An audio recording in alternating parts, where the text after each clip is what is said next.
د مسافر د پاره روجه یو ورور مسافر دی په سفر دی آیا دا روجه ونیسي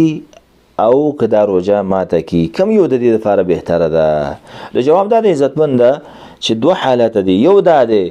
چې دا روجه نیول د دې لپاره کم مشقت نه دی، اسانه دی که روجه ونیسي کم مشقت او تکلیف دیتا نه پیښیږي. نو په دې حالات کې د جمهور اهل علم په نظر باندې چې په هغې کې احناف او مالکین او شافعین هم دي، د دې نظر دا دی چې روجه نیول افضل دي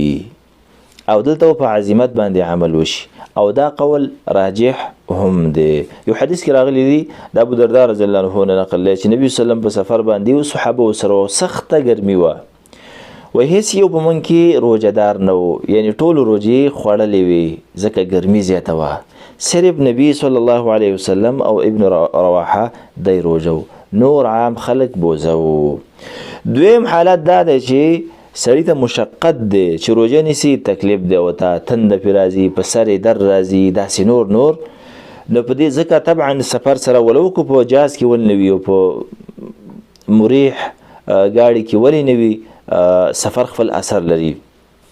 نو که د مشکل وي نو په دې حالت کې بیا افضل د دې لپاره په اتفاق د ټولو مذاهبو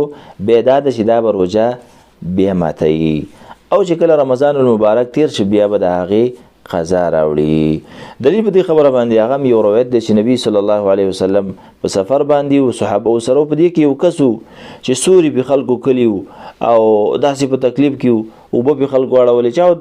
نبی صلی الله علیه وسلم ته پوښتنه دا ولی وای د الله پیغمبر وای دا روزه دی، هغه ته لیس من البر الصوم فی السفر، وای دا خو سنې کنه چې په داسې مشقت او په داسې سفرونو کې سړی بیا څه کوي روزه نیسي. نو بیا به یو مسلمان ورور ذیل نه کوي چې تکلیف دی ورته ځان بیا وژني، نه مه کوه. بیا افضل ستا په حق کې دا ده ځکه ته په سفر کې کله سړي سره زنانه یا ماشوم یا خپلی دماغ به د کار پرېښی، سامان به نه پاتې شوی، بل مشکل به بل نو په دې وجه باندې شرع چې کوم کار زموږ دپاره ښیي په هغې کې خیر وي.